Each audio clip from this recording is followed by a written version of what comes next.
Hello guys, welcome to dream world. Wang ji wing के कमरे में होता है। यह देखकर विंग शॉक हो जाता है। अब आगे वांग जी के विंग के कमरे में होने पर विंग थोड़ा तो हैरान हो जाता है, पर उसके बाद वह अपने नॉर्मल वेव में आता है और वांग जी से पूछता है, तुम मेरे कमरे में क्या कर रहे हो? जिस पर वांग जी कहता है, तुम्हारे पेरेंट्स ने मुझे यहाँ भेजा है कि मैं तुम्हारे साथ कुछ टाइम बिताऊँ। जिस पर विंग शॉक हो जाता है, पर वह कुछ नहीं कहता कि उसके पेरेंट्स ऐसे ही उसे छोड़ देते हैं, वो भी किसी के भी साथ। ये सोचता है, पर कहता है ये बात तो मैं बाद में देखूंगा, अभी मैं वांग जी से निपटता हूँ।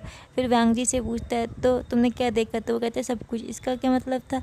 बीइंग ये सुनकर शॉक हो जाता है, क्योंकि वांग जी ने उसके पूरे कमरे में उसकी रखी हुई फोटो तो नहीं देख ली, क्योंकि विंग ने उसकी कई सारी पिक्चर सुना रखी थी। और वांग जी को विंग इतना ज़्यादा पसंद करता था कि विंग की अलमारी में वांग जी के इतने सारे फ़ोटो थे जिसके बारे में वांग जी को पता भी नहीं होगा। यह सोचकर विंग शॉक हो जाता है। फिर वह पूछता है, क्या तुमने मेरी अलमारी भी चेक की थी? इस पर वांग जी कहता है, नहीं, दूसरों की पर्सनल चीज़ें नहीं छूनी चाहिए, मैंने सिर्फ बाहर बाहर से ही देखा था। वो भी क्या? तो बोले बस खोला था और देख लिया और कुछ नहीं किया। इस पर बीइंग शॉक हो जाता है, कहता है सब तो बाहर ही था, अब अंदर क्या देखोगे? मन में सोचता है। फिर मगर बीइंग कुछ नहीं कहता और कहता है, ओ तुम तो सब कुछ देख चुके। तो वांग जी कहता है, तुम मुझे इतना पसंद करते थे, मुझे ये नहीं पता था। वांग जी विंग को इस बात पर टीज कर रहा होता है, जिस पर विंग टीज हो भी रहा था, बट विंग अपने आप को संभालता और कहता है, तुम मेरी बॉयफ्रेंड हो तो मैं तुमसे बहुत लंबे टाइम से प्यार करता हूँ, तो तुम मेरा सीक्रेट क्रश थे बहुत पहले से। तो वांग जी इस बात पे शौक हो जाता है कि विंग उसे कब से पसंद करता है, पर वह वांग जी कुछ पूछता है उससे पहले विंग इस बात को टाल देता है। फिर विंग कहता है, चलो चलते हैं। फिर वांग जी पूछता है, कहाँ? तो कहता है, बाहर सबके साथ बैठते हैं। इस पर वांग जी कहता है, अभी नहीं, क्योंकि वांग जी कुछ ऐसा करने वाला था जिस वजह से विंग शॉक होने वाला था। पर वांग जी जल्दी से विंग को पकड़ता है और उसे किस करने लगता है, जिस पर विंग शॉक हो चुका था, क्योंकि वांग जी विंग को किस कर रहा होता है, वो भी डीपली। वांग जी के किस करने की वजह से विंग इतना शॉक हो गया था कि वह कोई रिप्लाई ही नहीं दे पा रहा था उस किस का। पर वांग जी के कुछ देर तक उसे किस करने के बाद विंग भी उसका साथ देने लगता है। ऐसे थोड़ी देर तक किस करने के बाद वांग जी विंग को छोड़ देता है, क्योंकि वांग जी देखता है कि विंग की सांस उखड़ने लगी है। पर वांग जी का मन नहीं कर रहा था विंग को छोड़ने का, पर वांग जी को विंग को छोड़ना ही पड़ता है, क्योंकि विंग की बहुत ज़्यादा सांस उखड़ने लग गई थी। वांग जी विंग की होठों का एडिक्शन हो गया था। विंग को बिना किस करे वांग जी को मन ही नहीं भर रहा था, इसलिए वांग जी उसे किस से करिए जा रहा था, पर विंग को छोड़ देता है। आखिरकार जब विंग को वांग जी छोड़ता है तो विंग बहुत लंबी लंबी सांसें ले रहा था। वह सोच में पड़ गया था कि ऐसे ही रहा तो मेरी बाट लग जाएगी, क्योंकि विंग वांग जी इतनी ज़ोर से किस करता था कि विंग के तो होश ही उड़ जाते थे। विंग जैसे ही नॉर्मल होता है तो वांग जी को उसी कमरे में छोड़कर बाहर आ जाता है, सभी के साथ बातचीत करने लगता है। कुछ समय बाद वांग जी भी बाहर आ जाता है। विंग और वांग जी की हालत देख के सभी लोग मुस्कुराते हैं, क्योंकि वह समझ गए थे कि वांग जी और विंग के बीच में क्या हुआ है। पर विंग को इतना ज़्यादा घबराता देखकर वह सब समझ गए थे कि किसने क्या किया होगा। इस वजह से वह लोग हैरान तो होते हैं, पर फिर वह कुछ नहीं कहते और अपने डेली रूटीन के बारे में बातें करते हैं। वह लोग ऐसे ही नॉर्मल बातें करते हैं। इसी तरह से वह दोनों हैप्पी फैमिली की तरह समय बिताते हैं। और कुछ समय बाद वांग जी की फैमिली जाने के लिए निकलती है, पर वांग जी देखता है कि विंग अभी भी अपनी उसी पोजीशन में वैसे ही बैठा हुआ है। लगता है वह पूरी तरह से गुम है। यह सोचकर वांग जी एक स्माइल करता है, और जब सब लोग चले जाते हैं तब वांग जी कहता है, मैं अभी आता हूँ। यह कहकर वांग जी तो अंदर आ जाता है, पर विंग और वांग जी की फैमिली अभी भी बाहर होती। जब वांग जी अंदर आता है तो वह विंग को ऊंची पोजीशन में वैसे ही बैठा पाता है, तो वांग जी उसे फटाक से जाकर अपने आप ऊपर अपने पास खींचता है, जिस वजह से विंग अपनी सोच से बाहर आता है। तो वह देखता है कि वह विंग वांग जी की गोद में है और वांग जी उसे गले लगाए हुए है। यह देखकर तो विंग और भी ज़्यादा हैरान हो जाता है कि वांग जी सबके सामने ऐसा कर रहा है।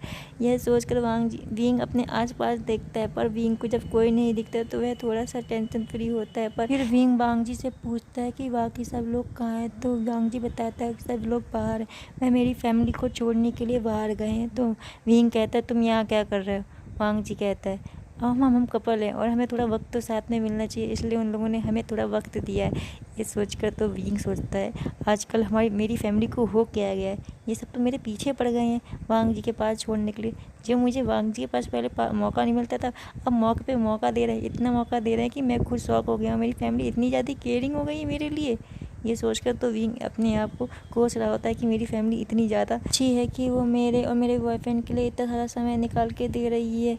ऐसा लग रहा है जैसे वो मुझे अब गड्डी में डाल के रहेंगे। पर विंग मन में खुश भी होता है कि उसे वांग जी के साथ समय बिताने के लिए मिल रहा है। पर वो वीडियो विंग के दिमाग से निकल ही नहीं रही थी, जिस वजह से विंग थोड़ा सा घबराया हुआ होता है। पर वह वांग जी से इस बारे में कोई बात नहीं कहता। और फिर वांग जी विंग से कहता है कि तुम मुझे किस करो, जिस पर विंग कहता है मैं करूँ। वांग जी कहता है हाँ, और कौन करेगा, मेरा और कोई बॉयफ्रेंड थोड़ी है तुम्हारे अलावा। जिस पर विंग शॉक हो जाता है और कहता है क्या, तुमने क्या बोला है। विंग ये बात गुस्से में कह रहा होता है और फिर विंग ये खुद जाके वांग जी को किस करने लगता है, जिस वजह से वांग जी भी थोड़ा हैरान हो जाता है क्योंकि विंग किस करने की जगह वांग जी के होठ पे बाइट कर रहा था और साथ में उसके वांग जी के ऊपर फोर्स भी अप्लाई कर रहा था, जिस वजह से वांग जी भी हैरान हो जाता है कि विंग इतनी ज़्यादा बेकार तरीके से किस कर सकता है। विंग वांग जी के होठों की बाट लगा रहा था, जिस वजह से विंग को धक्का देता और कहता तुम्हें किस करना नहीं आता।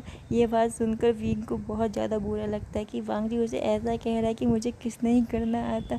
तो वांग जी कहता है मैंने लगता है एक नौसिखियों को अपना बॉयफ्रेंड बना लिया है। ये बात सुनकर विंग को गुस्सा आता है। वो कहता है मेरे 10-15 बॉयफ्रेंड नहीं थे, तुम्हारे होंगे।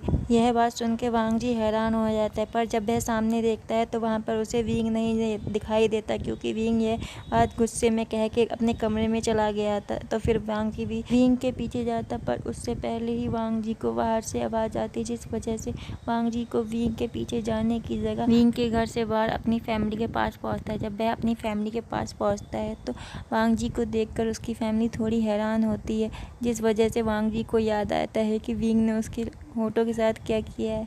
वह यह बात सोच के वांग जी शर्म से पानी पानी हो जाता है और मन में सोच रहा होता है मुझे नाराज़ होना चाहिए, मैं इतना एम्बेरस हो रहा हूँ। और फिर विंग मुझसे ही नाराज़ होकर बैठा है। लगता है हमारे रिलेशनशिप में मुझे ही रिस्पॉन्सिबल बनना होगा क्योंकि विंग तो अभी भी बच्चों वाली हरकतें करता है।